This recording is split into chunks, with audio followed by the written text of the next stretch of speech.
आखिर संभाजी महाराज की मृत्यु के बाद मराठाओं का क्या हुआ? क्या मराठाओं का पतन हो गया था या फिर था कोई शूरवीर मराठा जिसने मराठा साम्राज्य को फिर से जीवित किया? एक शूरवीर मराठा जिसने औरंगजेब के भारत जीतने के सपने को तार-तार कर दिया। वो अपने ही लोगों द्वारा की गई गद्दारी से पकड़े गए। अपने पिता छत्रपति शिवाजी महाराज के हिंदुत्व स्वराज के सपने के लिए और राष्ट्रीय धर्म के लिए वीर शूरवीर मराठा छत्रपति संभाजी महाराज 40 दिन तक औरंगजेब द्वारा दी गई दर्दनाक यातना को स्वाभिमान और छाती चौड़ी कर कर डट कर सहते रहे। लेकिन अंत में थक हार कर औरंगजेब ने 11 मार्च 1689 को फाल्गुन अमावस्या के दिन संभाजी महाराज को फांसी दे दी। और जिस दिन संभाजी महाराज की मृत्यु हुई उस दिन न सिर्फ मराठा साम्राज्य बल्कि खुद मृत्यु भी रोई, क्योंकि हिंदुत्व स्वराज के सपने को जीवित रखने वाले संभाजी महाराज अब हमारे बीच नहीं रहे थे। लेकिन औरंगजेब इतने में भी नहीं रुका। उसने अपने मुगल सरदार जुल्फिकार खान को गढ़ किले पर आक्रमण करके संभाजी महाराज की पत्नी रानी येसुबाई, उनके 7 साल के पुत्र शाहू महाराज और छत्रपति संभाजी महाराज के छोटे भाई राजा राम को कैद करने के लिए आदेश दिए।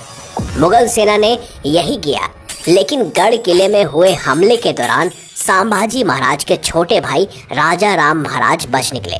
छत्रपति संभाजी महाराज की मृत्यु से पूरे मराठा साम्राज्य पर अंधकार छा गया था।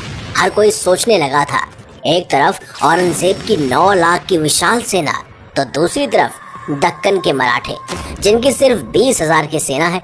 अब आखिर मराठा सैनिक मुगलों के सामने कैसे टिक पाएंगे? अब आखिर मराठाओं को इन क्रूर हमलावरों और मुगलों से कौन बचाएगा? ऐसे मुश्किल हालात में मराठा साम्राज्य की कमान संभालने आगे आए 19 साल के छत्रपति राजा राम महाराज, जो कि संभाजी महाराज के छोटे भाई थे।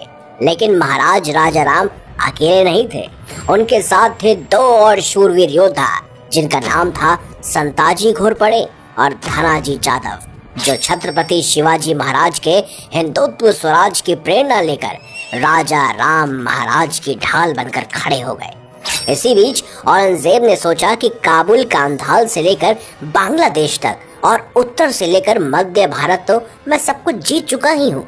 अगर दक्कन में इन मराठाओं का सफाया कर दूंगा तो पूरे हिंदुस्तान का बादशाह बन जाऊंगा।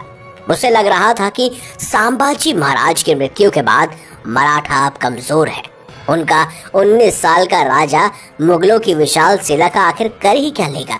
इसीलिए उसने अगले ही दिन जुल्फिकार खान, मुकर खान और शहाबुद्दीन खान जैसे ताकतवर मुगल सरदारों को इकट्ठा कर अपने लाखों का लश्कर लेकर वो मराठाओं का नामो निशान मिटाने निकल पड़ा। लेकिन छत्रपति संभाजी महाराज की चिता की जलती हुई आग की लपटें अभी ठंडी भी नहीं हुई थी और हर मराठा के शरीर पर उस दिव्य आग की राख लग चुकी थी। उसी राख से अब हर मराठा हिंदुत्व स्वराज की चिंगारी को अपने अंदर तेजी से भड़का रहा था। हर मराठा योद्धा और नागरिक छत्रपति संभाजी महाराज की मृत्यु का बदला लेने को तैयार बैठे थे। इसी के चलते मराठाओं को खबर मिली कि औरंगजेब लाखों की सेना के साथ महाराष्ट्र के तुलापुर नाम की जगह पर अपना डेरा डालकर बैठा है। दोस्तों, ये वही जगह थी जहां पर औरंगजेब ने छत्रपति संभाजी महाराज की क्रूरता से हत्या की थी। बिना देरी किए अगले ही दिन वीर मराठा योद्धा संताजी घोरपड़े और 2000 मराठा सैनिक अपनी मौत की परवाह न करते हुए निकल पड़े, अपनी नंगी तलवारें लेकर सीधे काल से हाथ मिलाने। और अगस्त 1690 को हर हर महादेव के जयकारे लगाकर 2000 मराठे औरंगजेब की लाखों की सेना पर एक खूंखार शेर की तरह टूट पड़े। फिर क्या, हर जगह मराठाओं ने जो कत्लेआम मचाया उसकी कल्पना खुद मुगल सैनिकों ने भी नहीं की थी। मराठाओं की तलवार से युद्ध भूमि में हर जगह मुगलों के सिर कट कट कर गिर रहे थे। जो भी मुगल सैनिक मराठाओं के हाथ आता, मराठा उनकी गर्दन काटकर सीधा अल्लाह के पास भेजते थे। मराठाओं ने मुगलों को काट काट कर मौत का तांडव मचा दिया। मराठाओं के यूं अचानक हमले से पूरी मुगल छावनी में भगदड़ मच गई। मुगल सेना औरंगजेब की जान बचाने की कोशिश में लगी हुई थी, तो दूसरी तरफ मराठे मरने मारने को तैयार थे।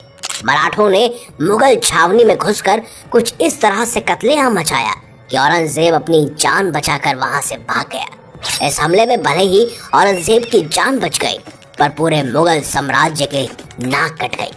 अगले दिन सुबह हुई तो औरंगजेब मुगलों की मौत का मंजर देखकर हैरान था, लेकिन मराठा कहाँ रुकने वाले थे। तुरंत 2 दिन बाद मराठाओं का तूफान सीधा रायगढ़ किले पर आ पहुंचा। रायगढ़ किले को पहले से ही मुगल सरदार जुल्फिकार खान ने घेरा बनाया हुआ था, पर सांताजी घोरपड़े और छत्रपति शिवाजी महाराज के वीर मराठाओं ने मुगलों के इस घेरे को तोड़कर और जुल्फिकार की सेना को काट काट कर रायगढ़ किले पर भी कत्लेआम मचा दिया। और तो और मुगलों का बेशकीमती खजाना, घोड़े और 5 बड़े बड़े हाथी अपने साथ पकड़कर वो वापस पन्हाला लेकर आए। इसके बाद औरंगजेब ने छत्रपति संभाजी महाराज को छल और धोखे से पकड़ने वाले मुकरम खान को बुलाया और महाराष्ट्र के कोल्हापुर और कोंकण प्रांत का सूबेदार नियुक्त किया और उसे मराठाओं को मिटाने का आदेश दे डाला। अब मराठाओं को पता चला तो उन्होंने ये प्रण लिया कि चाहे कुछ भी हो जाए, पर उस मुकरम खान को जिंदा नहीं छोड़ना।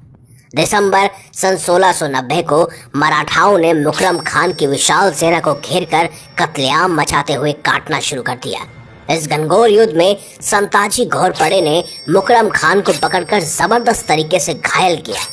वहीं खून से लथपथ पड़े मुकरम खान ने भी तड़प तड़प कर मौत को न्योता दिया और इस तरह मुकरम खान को मारकर मराठाओं ने छत्रपति संभाजी महाराज की मृत्यु का बदला लिया। संताजी घोरपड़े के साहस और शौर्य पर खुश होकर सन 1691 को छत्रपति राजा राम महाराज ने उन्हें मराठा साम्राज्य का सरसेनापति घोषित कर दिया। अब सरसेनापति बनते ही संताजी घोरपड़े ने अपना पहला निशाना मुगल सल्तनत को बनाया और अपने साथ 15 से 20 हजार मराठा लश्कर लेकर औरंगजेब की मुगल सल्तनत में भयंकर तबाही मचा दी, जिसके बाद बुरहानपुर, नंदुरबार, संतारा और कृष्ण नदी पार कर कर्नाटक जैसे एक के बाद एक मुगल इलाकों में मराठा साम्राज्य के जीत का टंका बजने लगा। काबुल, कांधार से लेकर दक्षिण भारत और पूरा हिंदुस्तान जिस औरंगजेब की हुकूमत से खौफ खाता था, वही औरंगजेब मराठाओं के डर से सह्याद्री के पर्वतों में इधर से उधर भागता रहा। इतने बड़े मुगल बादशाह की लगाम अब मराठाओं के हाथ में थी। लगातार 27 साल मराठाओं ने औरंगजेब को इतना घुमाया, इतना दौड़ाया कि उसका जीना मुश्किल हो गया और अंत में मराठाओं के हाथों हो रही लगातार मुगलों की पराजय के दुख को वो क्रूर औरंगजेब सहन नहीं कर पाया और तड़प तड़प कर मर गया। मराठा सेना ने उसे कभी दिल्ली वापस नहीं जाने दिया, बल्कि इसी महाराष्ट्र की मिट्टी में उसे दफन कर दिया और हिंदुस्तान जीतने का उसका सपना बस सपना ही रह गया। इसीलिए कहते हैं कि बल शक्ति से या मानसिक शक्ति से ही युद्ध नहीं जीता जाता।